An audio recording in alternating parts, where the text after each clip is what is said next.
Oh, you bring us in. Welcome back, Universes fans across the globe. I'm Barrett Bryant, joined once again with Sam Tate as we move into our top four after that explosive, dare I say, upset, Sam, that I may have called earlier. But speaking of upsets, before we dive in to the feature match, of course, that we're going to talk about, Sam, we have to talk about something crazy that is happening in this event right now. And so, as we pull up our updated bracket, of course, Sam, I would like to inform you that every single player that was the lower seed defeated their higher seed opponent. Sam, is going second the best decision to make right now? Like the days of old when you could attack on turn one? Because that means, obviously, every single one of these players had to break serve, which is incredibly hard to do, not only just in general, but against a bunch of these high octane and highly competitive players. Okay, so we don't know for sure that one of these top seeds didn't decide to go second. It is True. theoretically possible that Ryan Levine or Kevin Broberg or Phil Birch chose to go second. So we can't say uh, emphatically that that is the case. However, it is looking like player one advantage not as dominant as it could be. Um, I think a big part of that is sort of like these board reset style decks, but the board reset style decks, the unyieldings are typically in these backup decks, and they did not advance. So we had Chaos and Life Zeke once again in our top eight, but instead of being the top two, they are eliminated in top eight. And instead, we've got a battle of Challenger Series characters moving on into the top four. And that's going to be the matchup that we're watching here. You've already seen Tim Keefe today. So he's going to be playing against Corey Nelson on Izuku Midoriya on the move. Three Challenger Series Dex characters in the top four. But the odd one out has to be Jacob Johnson on this overhaul, displaying the power of maximum overhaul to build this massive mutant machine that commits for plus five using pristine swordplay to ready it. I gotta ask though, Barrett, is this a one note deck? Is this a one combo deck? Is there any other spice that we're going to see from the overhaul deck? Because I got to believe that Calvin Tahan is going to be able to bring the aggression much better than a singular asset in overhaul stage can. I can't believe I don't there's no way this is a one note deck. I think that's a great question though, because I remember even when Attack on Titan 3 Apocalypse was being revealed and people were talking about Overhaul again because this backup centric kind of type of deck, like playing something even like a Falling Titans in an Overhaul character because you could build your backups face down as foundations and maybe playing some extra cards on the life symbol, things that we're seeing Jacob Johnson play in his deck, flipping over for having extra backups in your stage. But this time we're just doing the asset game plan here. There's no way it's a one shot deck. There's no way. I think this character and this sort of highlight here, regardless if Jacob moves on to finals or not, is really going to showcase the strength of this character that the challenger deck character of old can absolutely compete the king of the monsters, Godzilla here. And we are already flying into the action, of course, as because both of these players are the lower seeds, respectively, of them going into top eight. But Jacob Johnson having the higher seed advantage, at least above Calvin Tahan, being able to go first, and we are immediately leading things off with a scrap cannon. Yeah, Scrap Cannon is a card I've been looking at mostly in Donatello decks. It's been a real big game changer there for good symbol Donatello, but it's gonna be important here. We've got this asset theme with pristine swordplay in the overhaul deck, so having a Scrap Cannon, flipping foundations not the biggest deal in overhaul. He kind of wants to do that. Being able to rebuy and replay foundations that you commit throughout the turn is one of those advantage plays. It's sort of a neutral, card advantage in the long term. But we're seeing now the a six check on the rejuvenating smash. They're going at a blistering pace here. I was gonna say fast and loose right here, of course, and we checked the 6. That's got to be one of the greatest feelings in the world going first here. Being able to also now play this maximum overhaul on a 7, and we pass it with ease. We're just face tanking all of this. This is what, 10 damage? We Yeah, we're haven't down to looked for overhaul yet though. 22 now down for Godzilla, and this maximum overhaul is now going to get a little scarier because here comes the massive mute machine right off the bat here on turn 2, committing it sideways, +5 on this maximum overhaul. We are very quickly approaching a very scary place to be if you're Godzilla and Calvin specifically. But the fact that Calvin hasn't picked up his hand at all, I can only imagine that Calvin's hand is ready for some crazy turn 2 action of his own as long as we survive this turn. We're down to 10 health. We've dealt 24 damage off the back of massive mute machine and just a couple overhaul responses. And now it looks like we're gonna play a face down, ignoring progressive potentially. I mean, I don't know. I know we postured a little bit. I think I peaked another maximum overhaul in our hand. If we But it went would for the be, go ahead. No, yeah, if we went for it, you're right. I mean, it would be on an 8. If we check a 5, it's commit everything, including overhaul. But if we have No, another massive mute machine in our hand, it would be lethal, right?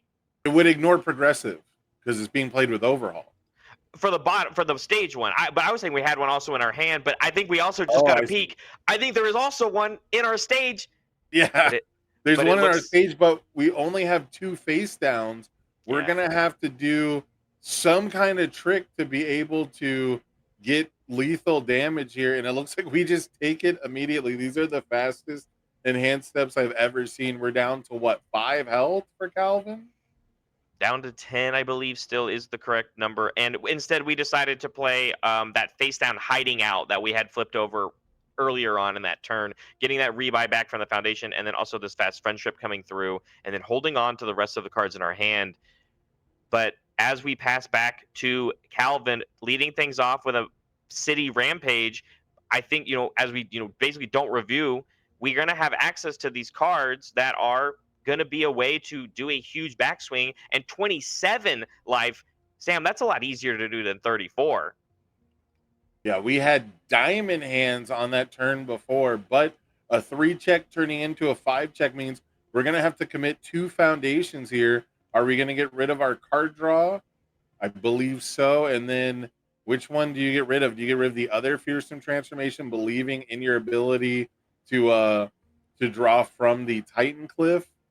Looks like we're gonna commit. I think that was a Guardian Angel of Chinatown. Yeah, that's the one we're going to commit. As we really quickly, Calvin looked at the opponent's stage and said, "Do you have any damage reduction on board?" And he goes, "No, I don't." He goes, "Okay, awesome. This is going to be my easy choice right now." But getting a review 2 here from the Titan Cliff, which again tells me that I think we have a pretty aggressive hand, draws the nuke 2, and we are going to build this finally free, which is going to get us some momentum right away. I know people are kind of talking about obviously this combo being incredibly good, not just in general, but very good in Godzilla because it's not just building a 6 check, right? Because it also gets you the immediate momentum. It also sets you up to essentially say +3 foundations to the next thing because you can have the +2 to the check if you want immediately after. Yeah, we've still got the +2 from City Rampage. We've got +2 potentially from Godzilla and +1 from Inspiring Song. So here comes a Smashing Stomp. This one also gives +1 to our check potentially. So we've got quite a bit of extension here. All these moves are going to get +1 speed and +4 damage. However, Jacob Johnson with that fast friendship, if he's got the right block zone, I believe he's going to be able to block 2 attacks during this turn. So his 17 health remaining might be safe, but that's only if we can match the right zone.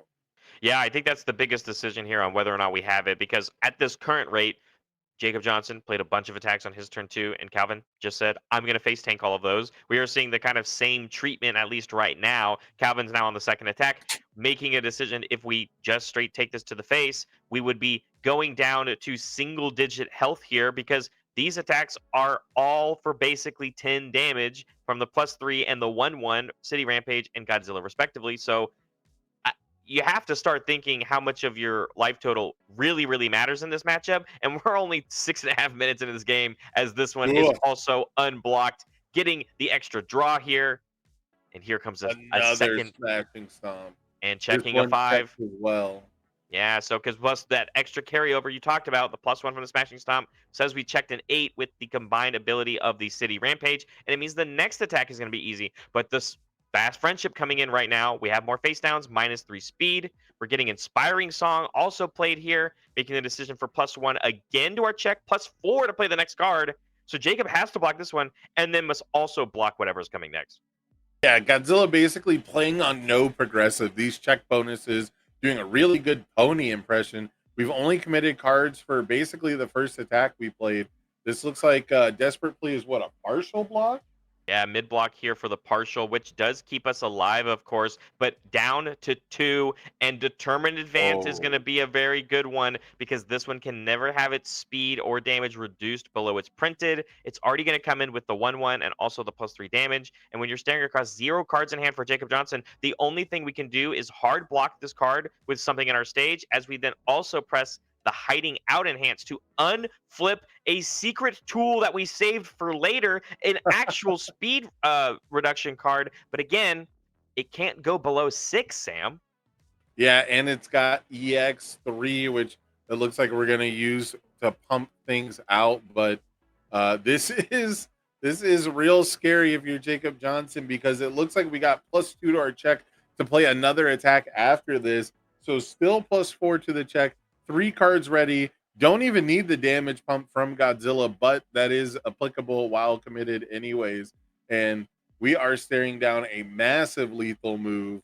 Maximum overhaul. This is like what, on a 12? We checked the 3. Absolutely no way we're gonna pass that. It's a lot different to face tank when you have 27 health versus 34. And I'll tell you what, Jacob Johnson had to work so hard to send 9 damage moves. That was par the course for Godzilla. And we still had, Calvin showed us, he still had 2 more Determined Advances in his hand. If we didn't kill that turn, the amount of damage and back foot that Jacob was going to feel like he was on, and basically feel the pressure to either win the game, if that ever did get passed back to him, or set up this immense defense, double Determined Advance really asks the question, if Calvin didn't win that turn, he probably would have won the next turn. Could Jacob have even had a chance based off of that, past that turn two? I don't really know, but it doesn't matter. Once again, now the lower seed, Calvin Tahan, taking game 1 with the broken serve. We won going second. That's the one you need. Calvin's going to be able to at least go first at least one game this match, and that's only if Jacob Johnson ends up pulling out a game 2 win. Yeah, and that is, I said he had the diamond hands. He was refusing to block anything. I'm Yeah. really curious which cards we started that turn with, because City Rampage, excuse me, plus Titan Cliff just feels like the best opener possible for Godzilla. You're going to get the check bonuses. You're going to get to cycle half your hand away to look for more attacks. You're going to get to build in foundations that ultimately lend themselves to passing more checks as well. So not only do you get the ramp, but then you get the check bonus, then you get the money, then you get the women, then you get the fame. I wanted to ask you, as our players are still sideboarding here as well, Sam, I wanted to ask you because I propose a weird scenario that could happen in this regional. We had the past couple of weeks, we've had some regionals happen, of course.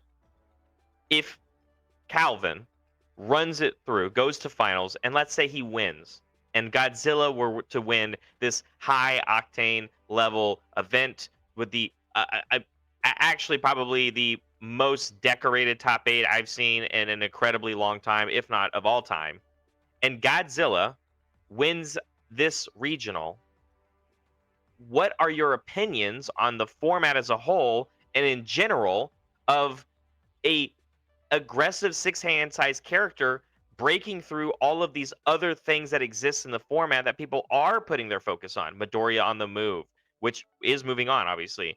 Aggro 7-hand size character I've been talking about, Pony Sunatori, which also moved on to top 4. And then also the other big talk of the town, backup decks, the Zeke Jaegers, which have both been eliminated now, at least in this top 8.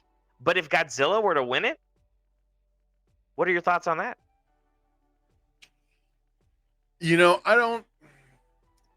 It's tough. Me personally, I don't feel like I have too many thoughts on the format. as an individual. We've been kind of living in this world for quite a long time where if you play absolutely zero defense, if you partial block one time, you should pretty much expect to get run over uh, in a single turn. You know, um, I think my biggest takeaway is we have replaced straight draw effects with discard and draw because Pony is doing discard and draw. Titan Cliff is doing discard and draw. In a weird way, Zeke Yeager's doing sacrifice and draw, right? Yeah. And so I think that the format is being pushed to extremes. And this is sort of where we have our ebb and flow over the last year or two, where it feels like players get new tools, they push everything to the extreme, and then once everyone's trying to play the extreme decks, you kind of find these mid-range decks that are able to punish you when your extreme combo doesn't work out right. If Calvin didn't win that turn, he was at 5 health. He Correct. took all the same damage. He blocked absolutely nothing, right? So, but he had the extra health to pad it through. Overall, has less damage pump that he could put into his attacks. And you get like this permanently mid-rangey sort of feeling format. And then we go back to the extremes to beat the mid-range when new tools come out. And so that's kind of my take is I think we're just in the extremes again.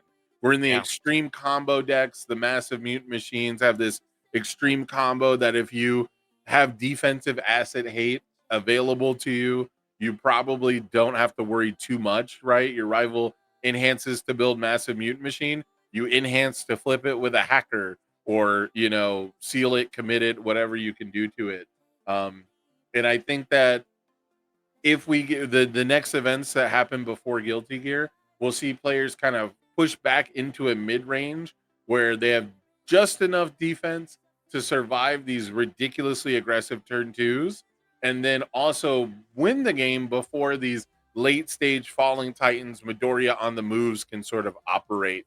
How we get to that point, that's going to be up to the player base to adapt. Wow, that was an incredible answer, actually. I don't think I ever could have answered it that way. That was great, Sam. But speaking of adaptation, I love adaptation, and that is exactly what we're seeing as this game two is getting fired off. Jacob Johnson, of course, being able to go first again this game, and the adaptation I want to talk about is this meeting Hanj and tattered costume that we built on turn one. That city rampage and going down to almost no cards in hand won't happen again because of the adaptation of cards that we built on turn one. And immediately we are also putting up a different looks like differently shaped offense on our turn two, starting things with a Midst of Despair, forcing out defensive draw effects like fearsome transformations from Calvin. And of course, he's also sculpting while doing so, which is very smart, 100%, as we use the finally free as our enhance and got a momentum right away. But then, threatening this Midst of Despair, and he goes, hey, if you're just going to take my moves, I'm going to at least ignore progressive while I'm doing it. So this rejuvenating smash that we got to play on a 5 because the attack did connect the Midst of Despair, but we did check a 3, of course, so we had to commit 2 of our foundations. So already this game is looking incredibly different when it just talks Whoa. about the exchange of resources, but this maximum overhaul coming in from the stage, from the overhaul once per turn, this one can potentially, I know we only have one face down, but could potentially get bigger than what we saw them be last game. Yeah, and I want to ask you really quick, Bear. How do you feel about City Rampage as not your first form of the turn? I love it, especially because when Oh, wait, you really quick. have, Sorry, really quick. oh yeah, We do actually have the massive mutant machine. yeah, we We build it. do actually get the massive overhaul. Sorry, massive. The maximum overhaul to build the massive mutant machine. So this one looks like it's going to swing for 11, but that is still only like about half of Godzilla's health. 11, maybe an extra 2, of course, if we want to use the overhaul response, of course, after the block step, which we could maybe see as an extra push of some extra damage. But it says no, I guess not. We don't really need that. But instead, Ooh. just going to build some more foundations. I believe that's a desperate plea from the glare, but we did check a 3, so we have to commit one of our foundations. That meeting Hodge getting committed. But as we check a little bit better on the rest of the cards that we build, the fast friendship and a syndicate target, cashing in on this momentum. I will now, as we pass Yeah. back, I answer your question, which I will ask you to repeat once more time because I was yapping. How Uh, do you feel about City Rampage if it's not the first form?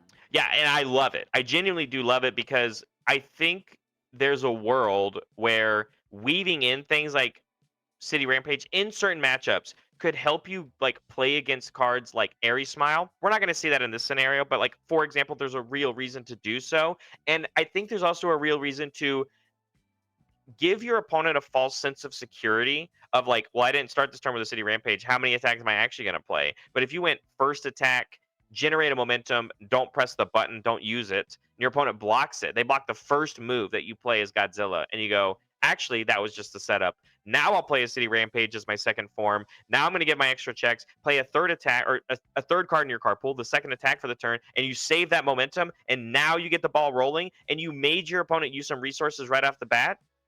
I think that is a very good and strong way to play the deck. But as we've already seen from game one, Sam, I don't think we have to really do any shenanigans like that because we won game one. We can just still play our deck fast and loose the way it's supposed to be. The Godzilla tried and true as we open up with another Titan Cliff. Yeah, I was gonna say when it comes to the Aries Smiles idea, it's very funny because you can play an unfazed, which is typically countered by effects like Aries Smiles, but then you get the +1 to the check to play the City Rampage anyways, which is Yeah. always my favorite way to play around that combo. But yeah, I mentioned it because we do have Vast Hybrid Chimera Kraken in this deck. So Ooh. potentially, and we also have the Passer Wall. So potentially, we have multiple ways to deal with this asset. So our first attack can actually open the pathway for a City Rampage. It just would have to be our second card played of the turn, which is pretty unusual. And it's already happening. I also called the other half of that, which is we did go ahead and block that first move. Of course, we have that desperate plea to build that block down, but now we've gone to 0 cards in hand as Jacob Johnson. And now you're right. We're in a prime opportunity that if we need to find a way to present 27, we can play the form on the City Rampage. And yes, here comes the tattered costume, but you're staring across the passer rolls. Sam, why are you leaking the script so often? You set it up. They're literally knocking it down.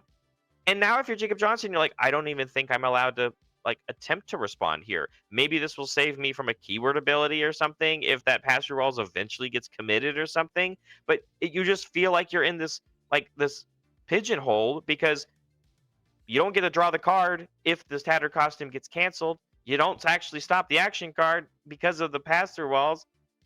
What do? You just don't press the button, right? Like it's so difficult. Yeah, I don't see too much value in getting the passer walls to flip right now. And if you do survive this turn, which I'll be honest, it's not looking fantastic.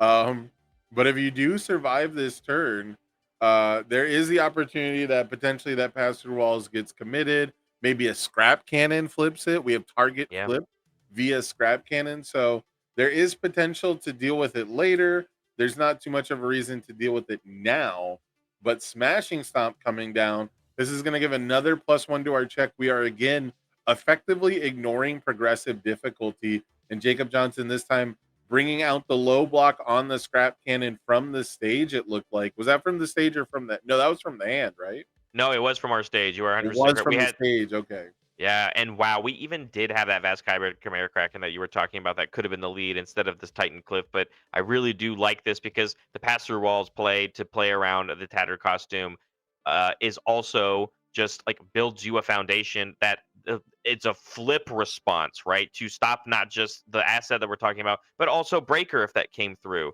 And And so, yeah, oh, and the big thing we saw earlier at the start of the turn, before he even reviewed, I believe, Calvin was reading this surprising skill. Surprising skill responds after you commit a rival card. So if we did start with that Vast Hybrid Chimera Kraken instead of building the pass-through walls, our rival would have been able to potentially ready that meeting Hanji, which would give them cards in hand or cause us to commit one of our foundations. But it looks like the play here is just to say, you don't have any cards in hand. I don't have to commit anything to allow you to ready that Hanji to potentially draw. But we also didn't have a lethal follow up. So Jacob Johnson is going to get another turn in this game, unlike game one. And it's like you said earlier when you were giving me that incredible answer to the question that I asked that um, adaptation. We had the tattered costume, and it was actually still enough, at least in the sense of like making Calvin play a little bit of an awkward line that maybe could have been a little more lethal looking. But at the end of the day, we just didn't find the moves. And now that scrap cannon coming in as Jacob has another chance here to try and present lethal. Calvin, again, like you said, face tanked everything. Would you say diamond hands? We face tanked everything, didn't use a single card from our hand. We're down to 13. 13 is a lot easier to deal with. And when you flip the last possible foundation with effects on the Godzilla's board, I can only imagine that we're just going to run away with this game too for overhaul as long Runaway? as we, Do you say runaway? We have a runaway in hand. oh no, We could survive this scrap cannon with a runaway. I mean, you're right. I didn't. Hold on. Now I gotta look at the The joke is sideboards. we can't because of the tattered costume. Oh. Because just like I talked about last turn, the scrap cannon target flips the pass-through walls, allowing us to use the massive mutant machine and the tattered costume to protect us from the only thing that could get around the fact that this is a 10-speed move. Well, I guess theoretically the Godzilla could get a check bonus to block and check well, but primarily Godzilla's like to use runaway as defense, and tattered costume is a massive punish to that strategy. Yeah, I mean, this move alone is presenting lethal, right? And we already have 3 momentum from, again, landing every attack that we played on our turn 2 to get this very easily into lethal range.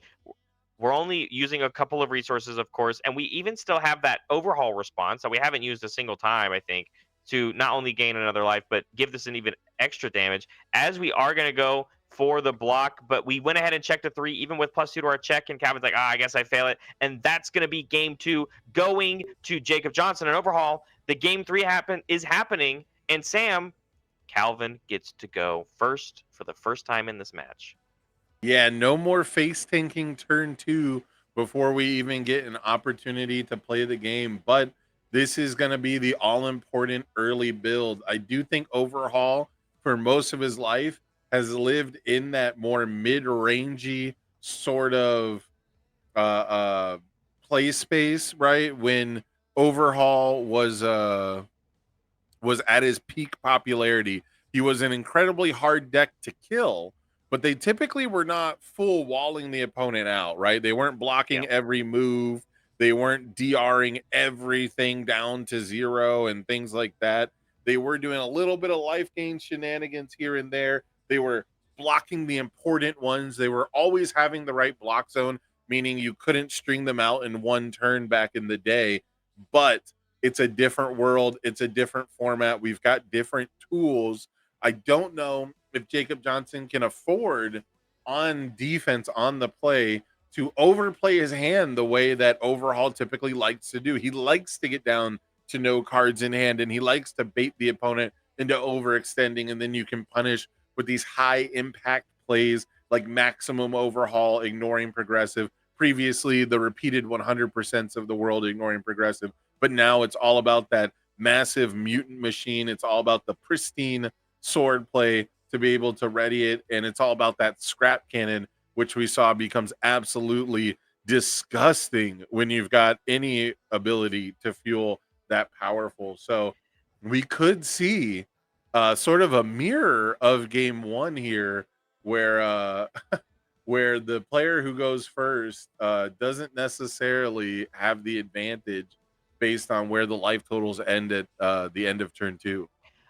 I was going to say the exact same thing, Sam. I mean, what I wanted to bring up was, and how we started going into this top 4 in general is, remember, Jacob is also no stranger to having to break serve, because he literally had to do that to get to this spot in top 4, because every lower seed player moved on after their top 8 round. Jacob Johnson was also one of those players. Just because he was the higher seed going into this match, and then Calvin, doubled down. He goes, well, I can do it twice in a row. Already broke serve on game 1. But that doesn't mean, like you said, there are some significant advantages of Overhaul going second if Calvin decides to play attacks against a readied Overhaul character card when you don't necessarily have the perfect turn 2 turn that you're trying to go for lethal, because Overhaul gets to build another foundation from their hand.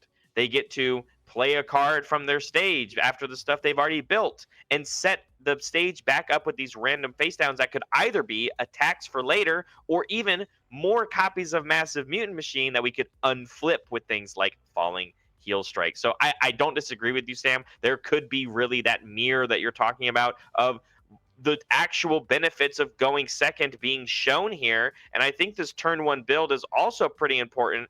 Oh, can't play attacks on turn one, but we meant to play this foundation, of course, for the horrifying realization. But a build 5 coming through for Calvin Solid. going first. That's incredible. And all of a sudden, I'm maybe eating my words on how this reversal of fate might happen. Yeah, and we see it looks like the short-lived promotion, which this is a card that's kind of nebulous in its value. You draw before you even really see your turn, so you don't have to play an attack, which is pretty handy, but it can't be used defensively, and that's not something that Godzillas are usually too worried about. But speaking of defense, we've got the Frantic Rescue, we've got the Tattered Cape, so a little bit of some backlash against the city rampages of the world, right? We have the ability to cancel the +2 check bonus. We have the ability to use Frantic Rescue to add +1 difficulty to all those attacks to combat the check bonuses. And while not an impressive build, the ability to build another card from our hand face down is going to pad that build a little bit. But I think it's going to be really important here that Jacob Johnson manages to block more than once this turn. Absolutely. And if we can't, then we have to seriously consider maybe pressing that Frantic Rescue button if we take an unblocked attack. But also having that Desperate Plea here early on turn 1 as your build matters a lot, because it means that you can not only just like block with another foundation that you couldn't build or even an attack card and build it face down. It means we can use Overhaul to build a card face down into our stage, use the Overhaul once per turn, block with that card from our stage, and if Desperate Plea stays readied, you can build it right back down. And you could actually make the decision to build it right back down face up if that card was something like an asset. Yep. And here comes the almighty Titan Cliff. We've seen it check a 3 before, not the end of the world, but we do have that pass through walls that we just discarded with horrifying realization that can come in to potentially cancel the tattered costume. And we could see a repeat of last game where the city rampage is the second card that we play this turn. And we commit the fearsome transformation, kind of telling me that either our hand is already okay or we're definitely not gonna get any momentum from like a finally free.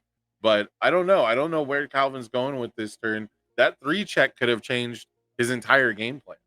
It absolutely could have. And, I think committing the Fearsome makes a lot of sense just in the idea of this card is already going to allow us to review these 2 cards from our hands and draw 2 more. So, yes, Fearsome, at least in this current moment, as we don't have a momentum, is just a draw discard instead of just a straight draw. But that's the same idea on what Titan Cliff is doing for us anyway. And I think because of that, instead of choosing the pass-through walls, which we added another one in there, if we're maybe going to attempt lethal or set ourselves up for a maybe turn 3 aggression, nope, I'm wrong. I'm just wrong. As we press the spin to momentum for +2 to our next check immediately out the gate. I think this just tells me now in this scenario, Sam, for the first time this match, at least that we've been seeing, no city rampage to even attempt to play on turn 2, or we maybe would have gotten the Tattered Costume, or we would have made that play to grab the pass-through walls instead. Yeah, this is interesting stuff for me. I would value the card draw from the fearsome over the +1/+1 almost every time, if not for sure every time. So very, very curious stuff here. This could be sort of a double poke. This could be a turn where we're only planning to play one more attack, and so long string aggression isn't the name of the game. Having something to build out after this could be important, but there goes Overhaul. He's committed. We've only got we've got a fast friendship in stage now, so the -3 speed is I guess it'd be -2 is potentially useful here. But here's another 3 check slowing things down. This is how turn 2 or sorry, this is how player 2 has been winning these games. Player 1 trying to be aggressive turn 2 and checking poorly. Yeah, and that fast friendship, you actually don't even feel super bad about it because you're not using it on this one because it wouldn't actually do anything. That determined advance can't go below printed 6 speed, and it's not getting any extra stat bonuses at all right now. But like you said, we did check a 3 to play it with only +2 to our check, so we had to commit 1. And now this Titan Cliff on Whoa. a 6, 7, 8, but we checked a 6 +2, 7, And we 8. and we checked the best 6 we could possibly check. Finally free, gonna come into the stage. That's another resource. It's gonna give us another momentum and potentially another +2 to our check. If we play another attack, it makes perfect sense why we didn't keep the fearsome transformation up. Yeah, but this one is susceptible at least to this fast friendship that we built. Like you said, it's only for -2 speed. Titan Cliff, though, one of the slower attacks at least. It would go down to 3. We have 2 ready resources. If there's a decent block in Jacob's hand, anything like a +2, we could block this by checking a 5 if we have the right zone or if we value the half block here. But being at 18 already, taking that determined advance straight to the face, we have to make the decision is do we value taking the 9 here from this Titan Cliff or just pressing our luck for the next move? Discarding a filled without only one discard and draw, meaning Calvin's hand has to be amazing. How bad would it be to get zone checked here, Barrett? You're holding the low block for all the smashing stomps. You're holding it for all these nasty chaos lows that we're used to seeing. But this is high attack, mid attack, high attack. What's going to be the next one? We don't have overhaul to pick the right zone from our stage. It's going to be down to what is that last card in Jacob Johnson's hand. The -2 speed means that it should be good unless it's a determined advance, in which case it's going to be pretty tough to pass the block regardless of what zone you got.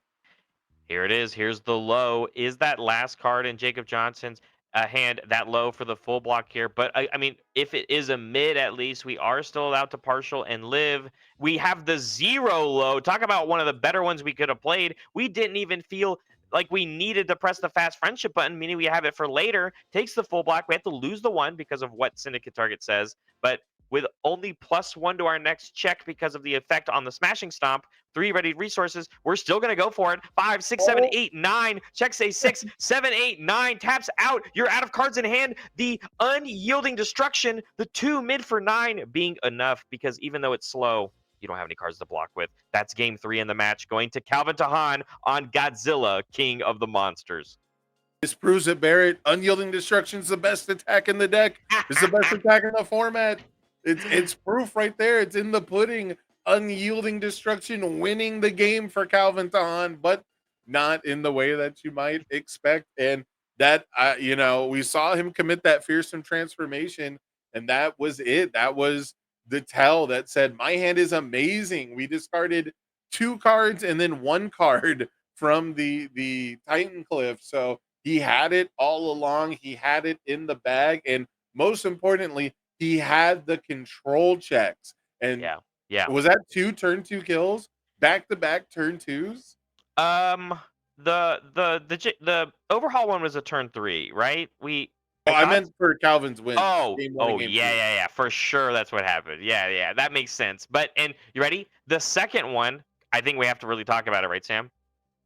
On that game 3, no city rampage in sight. We just did it Right. with the pure raw strength of Titan Cliffs finally freeze and getting some extra momentum from things like determined advance, an extra check grease from the smashing stomp, and yeah, sometimes a 2 speed attack at the end. By the way, our 1x copy of Unyielding Destruction, by the way, and our sideboard only being the reason we take that game 3. Wow. Godzilla moving on to the finals. And I can't wait to see who his opponent is going to be because we still have a great match going on the other side of the bracket, Sam. Pony Sunatori versus Midoriya. I think either of those could be a strong opponent for what Calvin has to face. And I think we have to also kind of bring this up. Calvin Tahan, I want to say, out of all the people in this top 8, might have actually been the biggest underdog in here, just in the fact of like not necessarily having the most amount of tops or the not even like the most amount of wins across all these players. Now winning his way out, he had to go second game 1 in his top 8, had to go second game 1 in top 4, and now he's in finals actually doing the reverse sweep, so to say, and the idea of never being able to go first and still pulling out these wins. It's pretty incredible. Yeah, it's kind of funny because half this top eight is on cardboard, and the other half of this top eight, I believe, started playing the game after the MHA reboot, right? So Yeah. you've got kind of an old heads versus new heads, but right now, a new head has punched his ticket into the finals over Jacob Johnson, who should have a character card coming out sometime soon. I'm pretty sure. I know he's been cooking on it extra long, but he is due a character card. But it's going to be down to Corey Nelson to try and make it in all new heads finals, or else the specter that is Tim Keefe is looming on the other side. If you were Calvin, if you were playing Godzilla in this event, Bear, which would you rather face? Izuku Midoriya, who is privy to your board wipes, you kind of have that built-in counterplay, or would you rather try and play against a seven-hander who doesn't have as stifling defense and easier health total to deal in that 22, but can kind of mimic your offense by not playing on progressive difficulty? And now I'm just going to call him Godzilla Frog, can be built, from your discard pile to match your damage bonus. I'm gonna say I would rather play against the Pony Sunatori, and that has nothing to do with the fact that I enjoy watching Pony Sunatori, but I think it's purely to the fact of what you said. She's a seven-hander, and I think regardless of these matchups, they're both mainboarding Aries Smiles, which is a strong piece to fight against. The Titan Cliff leads that we've seen from Calvin, and you having to be forced to play a non-attack card in between. That thing we just talked about maybe not playing City Rampage as the first form, instead playing as the second one if we're playing around things like Aries Smiles. I think you're going to have to do that regardless of who you face. But the seven-hander life total, much easier to deal with for a character like Godzilla. And that's not to say that Tim Keefe can't play incredible defense and survive, and also can't dish out strong offense to deal 34. That's what the character's for. That's why they're here. I just think the amount of defensive tools and turn ending abilities that the Midoriya deck is able to play really hurts the Godzilla deck, even though Godzilla is allowed to play powerful cards like Unyielding Destruction that kind of help balance out this matchup, and Godzilla doesn't really seem affected by it. I think I would pick the pony 10 times over picking the Midoriya deck for sure. Yeah, I think so too, especially if I was going first, which I don't know where the seating was, but I think Calvin is gonna be going first if it's against Pony. Pony was the 8th seed, right? I have to go back to round one. Yeah. But Tim Keefe was the 8th seed because he had to defeat Wub in the first top eight, who was our Swiss champ. So yeah, I mean, yeah, Yeah. if you of course go against Tim Keefe, no doubt about it, you get to go first or game one. But I don't know, Sam. We've seen Calvin now have success going second and taking down and breaking serve when he needs to. Is it a real decision that we might see choosing to go second, Sam? He's had some Uh, great success. I don't know about choosing to go second, but you can definitely bamboozle your opponent after they have a poor turn two. But we're gonna take a small break. We're gonna try to get some updates on the Midoriya versus Pony matchup, see where they're at. Hopefully, if they're in between games, we can have them move over onto the stream. That would be my preference, to get some gameplay on the stream. But we're also going to keep rocking with a Guilty Gear preview coming up pretty soon. So you're not going to want to miss that. That's going to be before the finals. But for right now, grab yourself a snack, get yourself a refreshment, go on the internet, go on Twitter, and talk about how much you love Godzilla and how much you enjoy seeing Massive Mutant Machine, because you are going to be seeing a lot more Godzilla. And I don't think Massive Mutant Machine decks are going anywhere after this event. I would agree with that. Don't go anywhere. We'll be back soon.